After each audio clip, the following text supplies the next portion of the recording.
Good morning, YouTube channel. So this is going to be my first actual YouTube video, I guess you want to call it. So it won't let me go live until I get like 1,000 subscribers. So I'm going to have to record them and then I guess share them. So this will be video number 1. So, but I'm not going to say video number 1, number 2, number 3 on them. Eventually I'll just freaking lose count. Probably won't do this every day, but alright. So for video number 1, this weekend I posted a couple things on Facebook. One of them was about how prisoners eat free and school kids don't. And the other one was why don't we quit using immigrant workers and start using prisoners for labor. I got some pretty good reactions to both. So, and it sparked a pretty good debate, decent debate. So, thought that was pretty good. But I couldn't believe the opposition I was getting about using prisoners. You know, saying that they'd be basically slave labor. So, but here's the thing. And I even had one person say, like, you're innocent. Nope, I never said I've never broken the law and paid the price for it. I've never said I was innocent and didn't break the law, but every time I did, I paid the price and accept my punishment. So,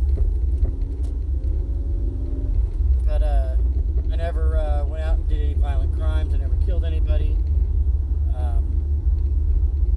So I never went to prison. So, but my biggest thing is those people that are, you know, non-violent offenders, people that need to be in prison for, you know, 5 to 10 years and are eligible for early release and stuff like that, need to be, you know, in the farmers' fields helping them pick or plow or do stuff instead of using illegal immigrants and stuff like that. You know, earn time for early release. You know, or even the, let's see, like the ones that are there for, say, involuntary manslaughter. They got into a bar fight, accidentally killed somebody, DUI, you know. There's extenuating circumstances on a lot of stuff. So, you know, there should be a panel that could pick and choose, whatever. And then people were saying that then we got to pay the guards and stuff like that. Okay, use military police in training. Let the government still pay for their training, but use them as prison guards. Because don't they have to be trained to be prison guards at, say, Leavenworth? When they're overseas or doing stuff like that for prisons for the military? So why not let them do that? So... and then somebody was telling me that, you know, the food in prisons are pretty much, you know, mush, barely meet nutritional value and stuff like that. Well, that's the way a lot of prisons may be. But I've also talked to a lot of people in prison that said, yeah, they eat better inside than they do outside. So I'll have to do some more research and find out how well the prisons around here eat. So see how that stuff works. And then you see the thing about the guy that committed suicide while in prison, who apparently had ties to Hillary and Trump and all these other people, and he was on suicide watch. Well, apparently it wasn't a very good suicide watch for several simple reasons. One, anytime you're going to take down anybody with those big substantial ties, your suicide watch is not going to be very effective. You know, that'd be like putting me on donut watch. So, not very effective. Or putting me on puppy watch and telling me not to take one home. Yeah, like that's going to happen. So, but, yeah. I just figured I'd go there and, alright, Rick, you trying to kiss me? What's up, Facebook? Actually, no, this is YouTube. Oh, shit. Why are you doing YouTube? Because I did a YouTube channel. Oh, great. So, yeah, so see, you're just really off. Yeah, I'm going to have your shit shut down here in a minute. So, but, mentioned Hillary and Trump. Now I'm probably Yeah. racist. I'm probably Russian. I'm probably a terrorist. That's YouTube, so you just got tagged. Yeah. So. Trump lover, Clinton hater. Yeah. So. Hashtag.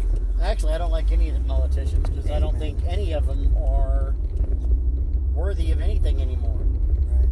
Because they all talk what they want to talk until they get into office, and then once they get into office, they don't do shit.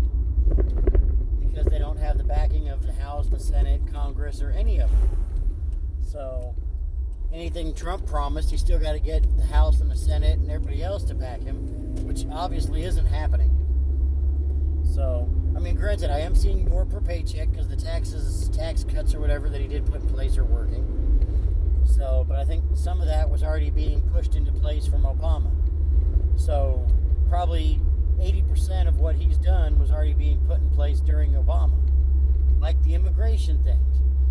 And then if you look at the immigration detention centers and all that stuff, where they're supposedly caging children and separating families, a lot of that was already being built and put in play under Obama. So all this stuff where they're pitching at Trump was already starting under Obama and previous administrations. He's just getting stuck with enforcing it. So, is it really his fault? Nah. Is he partially to blame? Sure, everybody in Washington's to blame. Society's to blame. So, oh, and then they start, with the video game thing again. That's another thing that gets me. They're saying violent video games are the reasons for mass shootings. Okay, well, here's my thing. Where is most of the video games made? Where 90% of the video games made? Think about it. Where are all the video games made? The good graphics, the good shooter games. Where is all this stuff made? Silicon Valley, California, No. China. Exactly. You get all these smart, and this is going to sound racist no matter how I say it, Asian kids that are smarter than the American kids, building these video games, and I'm sorry, everything electronic is going to come from China because it's cheaper to make. Why? Because you got to pay Americans too much to live, because we live above our beyond our budget. We like to live fat. We like to buy expensive cars. They know how to budget money better. I don't know. I don't care. It's, the way things are in the world. But if you look at it, most of the video games are from Taiwan and everywhere else. Most of them are designed there. Very few are designed in America. And even the ones that are designed in America, 99.9%, you can't blame it on the video game. If that was the case, we'd have American troops in front of every video game for every scenario, instead of out in the field actually playing with real guns. You just literally cannot blame video games. Oh, and then you've got the politicians that want to blame rap music. Okay, you can't blame rap music, you can't blame rock music, you can't blame music for violence. Granted, some of them do sing about the violence that's already happening. Now, do I support the songs that go out and say, kill the cops? No, I don't. So, but, yeah, it's just stupid. You can't blame it on music. You can't blame it on video games. You gotta blame it on the way the people were raised. You gotta blame it on how their drugs are as far as their depression or whatever you want to call it that they're supposedly suffering from. And then you're going after the gun and not the individual. If you want to stop, a lot of the mass shootings and stuff like that, you need to look at who has the guns, not looking at the gun. So, that's another whole big old monster story there. So, and then I was reading that, that Congress is trying to push the bill, or did push the bill, that's going to allow people that are suffering from shootings or families to go after the people that make the guns. How stupid is that? They don't control who buys the guns. They don't control the gun regulations. All they're doing is just like the big oil or tobacco or newspaper. Are we going to start going after the newspaper for the shit they print? Are we we going to start going after Hooters? You know, they're putting big-titted women. Are we going to start going after them for people that are losing their marriages? You know? It's kind of stupid to go after the gun manufacturer. You know, that's like me going after the guy that made the sign that said 70 East because I didn't want to go east. I took the wrong turn. I wanted to go to 70 West, and well, I missed the sign, took the wrong one, so now I got to sue the sign maker. So, you know, if you're going to go after the gun, shit, let me go after the spoon that made me fat. So, you know, they're going after the wrong things. You know, you need to figure out, okay, if that guy was mentally unstable, how did he get the gun? Where did he get the gun? Okay, if he got it from somebody that just gave it to him, get that person, hold them responsible and accountable. You know? And then if you look at the strongest cities in our nation that have the toughest gun laws, the toughest, you know, gun regulations and everything, are the most violent for as far as guns. The gun violence. Chicago, if I'm right, I'd have to Google it again and look up some more things. 1,500 deaths this month. No, not 1,500. They're still under 500 for the year.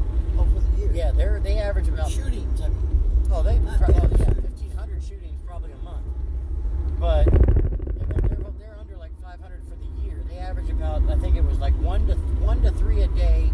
They're at like 30 a month maybe. And then look how many American soldiers have died. Oh yeah. Like 3 this year So, in a war. but no, I don't know about that number. But look at all the, you know, the cities that we have, and the tougher the gun laws, the more people die. So how does that work? Sure as hell ain't working for meth. So they really need to look into some of that shit, because that's just not working. So, all right. Well, I'm pulling into work, so for this YouTube edition of Ramblings of a Fat Man, I hope everybody has a great day and you love the ones you're with, and just make sure you enjoy your day, because it's not like you're going to make it out alive anyway. So have fun, enjoy your day, love the ones you're with. Later.